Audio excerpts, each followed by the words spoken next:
どう考えても、ねえ、それこそ特攻に出た人に対しての侮辱になるんじゃねえかな。語り手はかつて特攻隊員として命令を受けた陸軍特別攻撃隊新部隊の元隊員。戦友の遺影と共に語られる言葉は事実の記録であり、心の記憶でもあります。戦後80年が過ぎた今もなお、その声は色あせることなく、静かに語りかけます。近年、生まれ変わりを名乗る者が個人の名を語る中で、実際に生きて帰った者の言葉が、改めて私たちに語りかけます。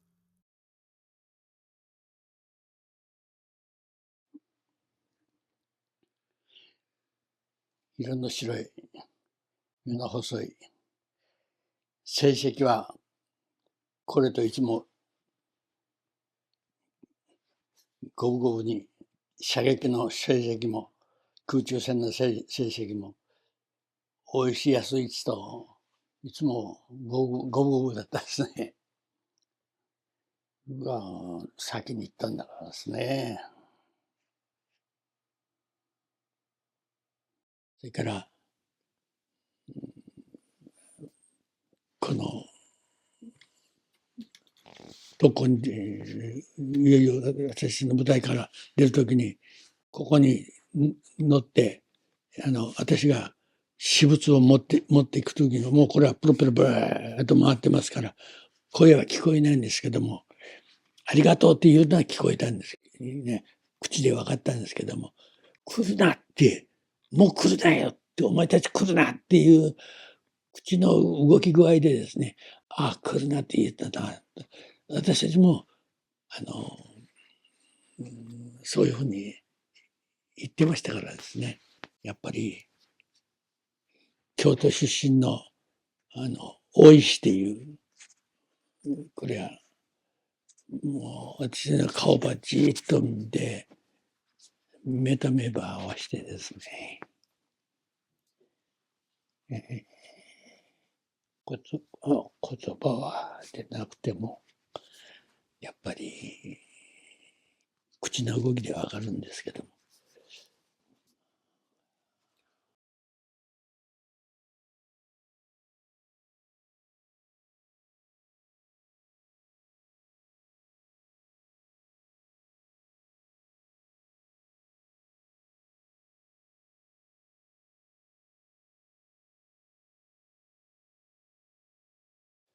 うん、俺も後から行くからなっていう、ね、散る桜、残る桜も散る桜ってあるでしょ。あれと同じですよ。どうせ俺も後から行くんだからっていう。ね、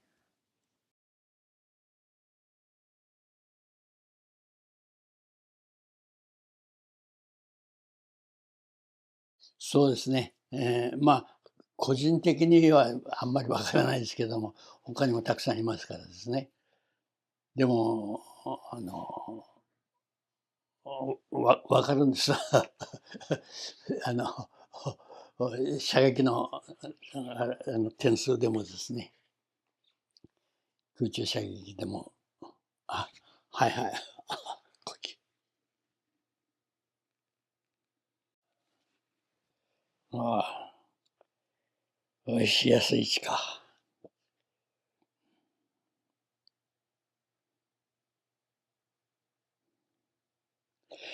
うん、これ冬だったんですね。冬だからラリンか。ラリンでやったです。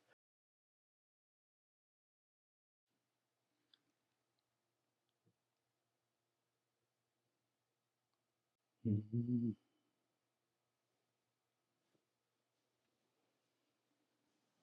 うん、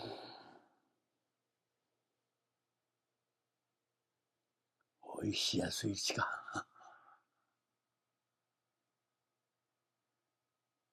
それはもう、毎日、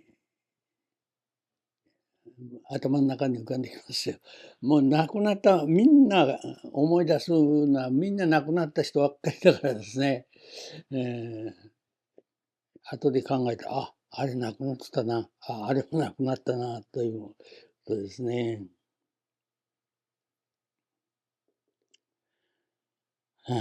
美味しい安いちか。ちょっと京都出身だから、ちょっとこう、大阪弁みたいな訛りがあってですね。おとなしかったんですよ。ほんとおとなしい男でですね。割と印象に残ってるのは、空中射撃ですね。吹き流しを射撃して離脱するんですけども、なかなか当たらないんです。それでも何発か、1回射撃に20発ぐらいしか弾出ないですけどですね。それに2発か3発当たったらいい方なんですけども、大石は5発ぐらい当てたかな。こいつやるなと思って私も負けずで、射撃をやったらあんまり接近しすぎてですね、私ぶつかったんです。吹き流しに。そしたら、そうですね、離脱するときに、正面は見てるんですけども、こっち側に吹き流しの破れたのがピラピラピラピラってしながら見えたんですけども、その私の前にこの大石が出るからですね、降りてきてすまんって言ったら、何言ってんだよっていうふうな、なんとも思わんっていうような感じだったですね。で、吹き流しにぶつかって、生き残ったのは私一人です。ぶつかった人間はもうみんな亡くなりました。そんな危険な演習だったんですけどですね。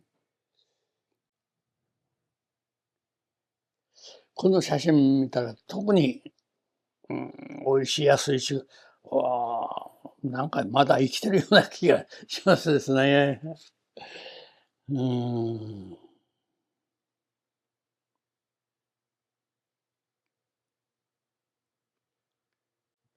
美味しいが先に行くとは思わなかったですね。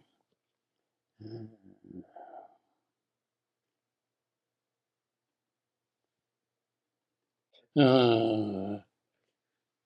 どういう順序で特攻に行ったのかはちょっと分かりませんけどですね、成績順かな、それとも家庭の事情の、長男とか次男とかのあれでなったのかな、後で考えてるんですけど、ちょっとその点は分かりませんですね。彼は上にお兄さんがいたということは分かってるんですけども、下の方はちょっと分かりませんけどですね、兄弟が何人かいたということは分かります。でも私は兄弟いません。一人っ子ですから。だから残ったのかなとは思うんですけども、残ったってどうせここには行くことにはなりましたけどですね。それはもう、逐次ずっと特攻の何隊が何月何日に行った、誰それがちょっと残ってまた後で行ったとか、もう小さい情報は後でどんどん入ってくるんですね。だから、彼が言ったのも分かります。他の同期生が言ったのも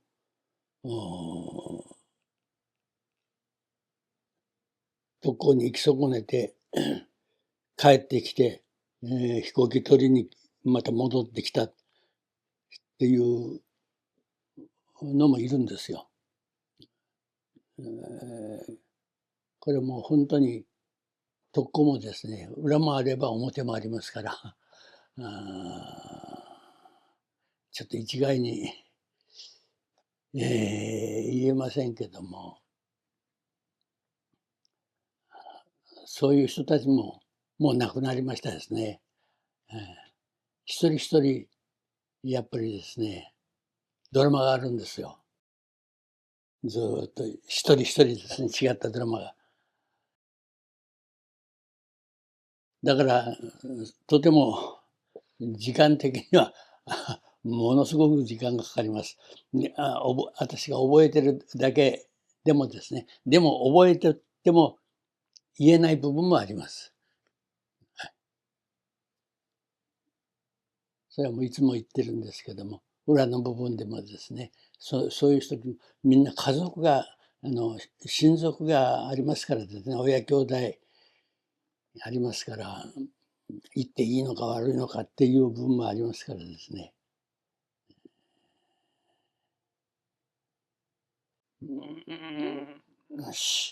特別美味しいだけじゃなくて他にも同期生何人もいて行ってますからですね。とうとう美味しいもん行ったのか。俺も遠からず行くか同じだなとは思ってましたですね。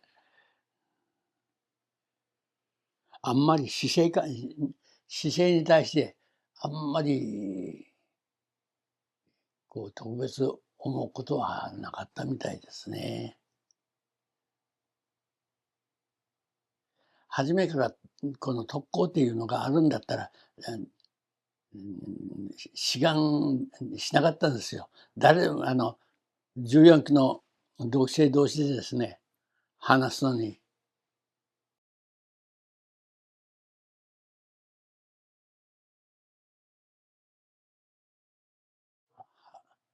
19年の終わり頃、初めて、特攻っていうのがあるということは聞きまして、まあ私たちには関係ないと思ってたら、その何ヶ月後、同期生の中から命令ですよ。もう志願じゃなくてですね、命令で、あのずっと串の葉が抜けるみたいに、出発しましたからですね。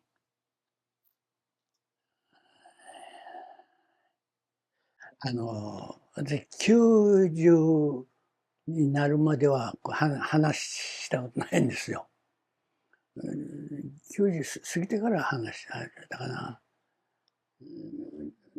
で、やっぱり同期生でもいろんな方面から話してくれとか、記録として残してくれとかって言うてくるけども、もう嫌って全部俺は断ったっていうことを言ってましたしね。だから私も、そうだなと思って話はしてなかったんですけども、ある、なんかのきっかけで、これ、後世に残しとかないかんなと思ったのがきっかけですね。もう知らんなら知らん、わからんならわからんで、もう、そのまま通してしまうっていうのも、死んだ人に対して、残念だろうなと思ってですね。何かやっぱり残してやりたいなと思うのがきっかけですね。全部、亡くなったのが18区ぐらいだからですね、特攻で。その前に演習で死んだのがだいぶ17歳、18区ぐらいでですね。だから、そういうのがきっかけですよ。誰かが語る記憶が講演会や映像で広まり、それが実在した一人の命と結びつけられていく。その言葉がもたらす影響の重さを語る側はどれほど自覚しているのでしょうか。あの日、出撃命令を受けた仲間たちの顔を今も忘れず、90歳を超えて、初めて語り出した心に刻まれた記憶。本当に、語られるべき記憶とは何か。